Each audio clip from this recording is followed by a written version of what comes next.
You're about to hear the weird and interesting origins of 5 commonly used English terms and phrases. Try to guess each one before it's revealed. This first origin story takes us back to the early 1900s. It's America, and the automobile has just become mainstream. But not everyone is accustomed to these new machines, especially those from the rural parts. So, whenever these rural folk would visit the big cities, they'd often cross the streets haphazardly, causing mayhem and accidents in the process. Hey! I'm walking here! I'm walking here! Now, the city dwellers already had a derogatory nickname for these country folk, and the nickname was inspired by a bird. This bird, known for its brash behavior, often boldly enters unfamiliar territories, seemingly oblivious to its surroundings. What's this bird? The jay. And the nickname given to these so-called unsophisticated country folk was the jays, which is equivalent to how we say country bumpkin. So, when people started doing what Dustin Hoffman is doing in this movie scene here, they would eventually refer to it as jaywalking. Yep, that's the origin of the term. Anywho, next, we travel back to the 3rd century BC, Greece, where genius inventor Ctesibius is hard at work crafting an instrument that would become the grand pipe organ we recognize today. This intricate device uses these things called stops to control the flow of air to its various pipes. By removing specific combinations of stops, the organist can craft a wide variety of tonal colors and effects. But by removing all these stops, the full sonic potential of the instrument can be unleashed, thereby filling the air with a powerful, harmonious sound. This musical effect was so ahead of its time and had such a powerful impact on the listener that people would ultimately equate it to someone using their full potential.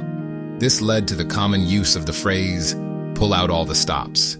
The next origin story takes place in America during the mid-20th century, right around the time when high-speed aircraft became a hot commodity in the world of aviation. Fighter pilots were lining up to push these modern marvels to the limit. But these aren't just any aircraft. They're equipped with advanced throttle controls. These controls had ball-shaped knobs on the ends. And when a pilot wanted to achieve maximum power, they'd push these ball-shaped controls all the way forward toward the cockpit wall. Such a move symbolized pushing boundaries and taking risks. And so, a phrase emerged that embodies this essence. The phrase, balls to the wall.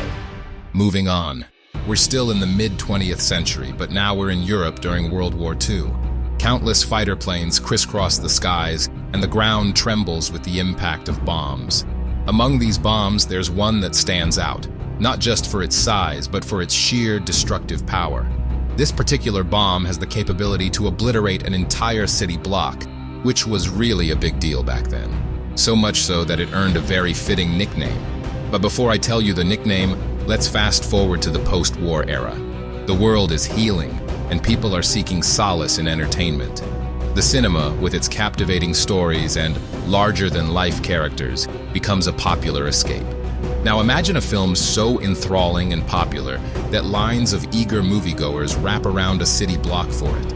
Such films, much like The Bomb, had the power to essentially shut down an entire city block. Soon, the entertainment industry gave these mega films the same nickname given to The Bomb. The nickname, the blockbuster. And today, the term blockbuster refers to media that makes headlines and sets records. Let's wrap this up with the final origin story, which takes us to medieval Scotland, to the year 1432. Here, poaching is a serious crime, and the Scottish Parliament is determined to curb it, implementing strict punishments for those caught committing this act. But merely being caught with the game wasn't enough for a conviction. The evidence had to be irrefutable. So, Parliament decided that the only way to determine one's guilt is if the person is literally caught with the animal's blood still on their hands.